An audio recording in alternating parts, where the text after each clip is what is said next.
think where we're standing right now is the conditions are pretty dry. Our call volume for the volunteer fire departments has been about average. However, around us in the surrounding counties, I know that there have been quite a bit of calls. I can let the Forest Service, Texas A&M Forest Service, elaborate on kind of what the conditions are right now. Please. Russell, Texas A&M Forest Service. I'm the regional coordinator for Southeast Texas, from Nacogdoches basically down to Beaumont. I gave y'all a short printout. I tried to get that as up to date as possible, pulling that this morning. So the first page there is the forecast fire danger looking over the next few days. We're going into that high to very high, and you'll see this bounce around if you look at this on a daily basis. Depending on what the weather's doing, even a little bit of Gulf moisture pushing up will change that daily fire danger. But if you look at underlying dryness, we are starting to get into those drier times. The second page there is energy release components.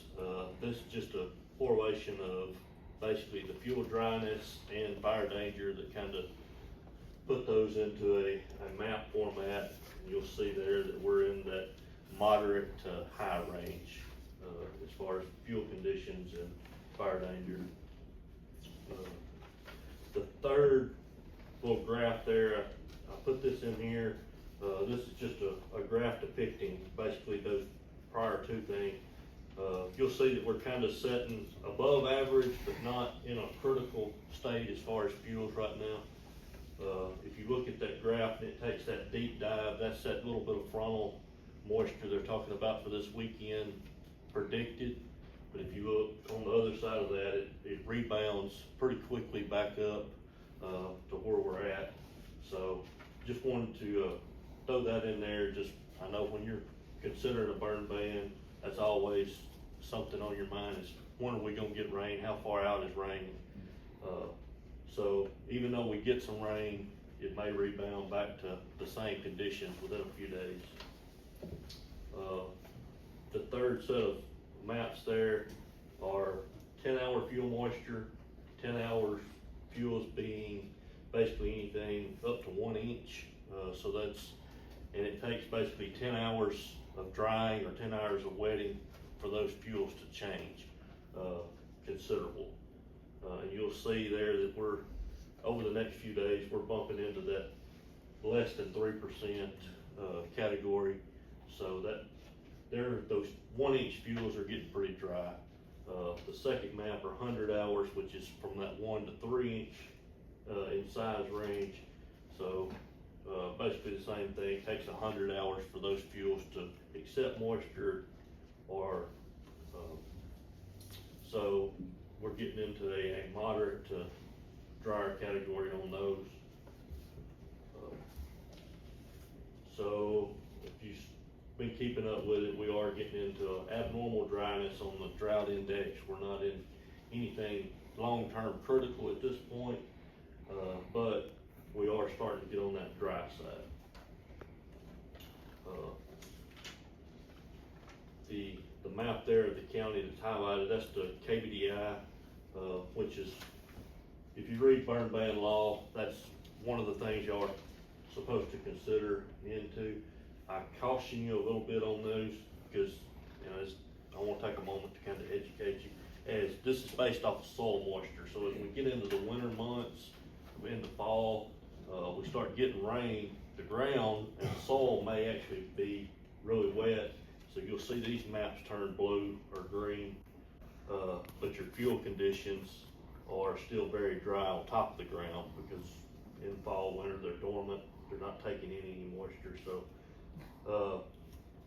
with that, just if you're looking at it in time, just take that into consideration that you look at these other products such as the fuel dryness and not just that KBDI index.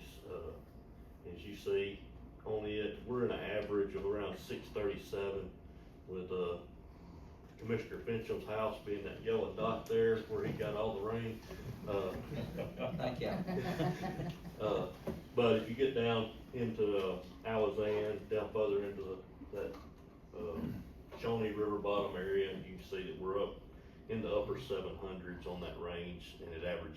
about 637, so we're getting on up there, in that.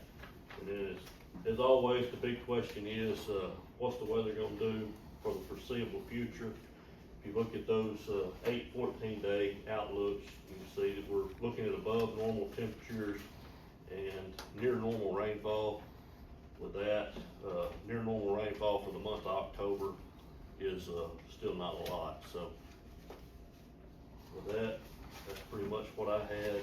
Y'all, unless y'all have some questions, concerns.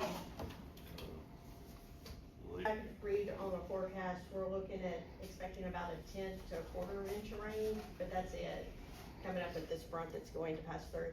My concern is that when those fronts pass through, a lot of times we do see down trees that cause down power lines that start fires, possible lightning strikes that start fires.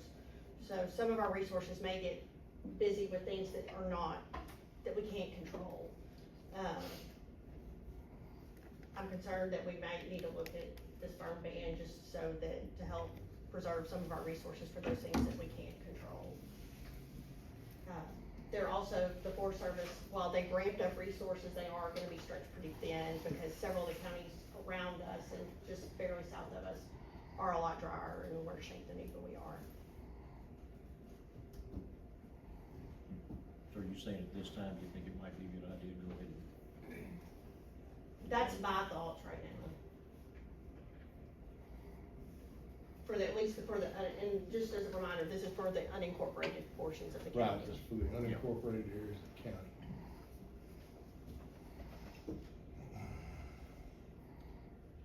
And for Nacogdoches County.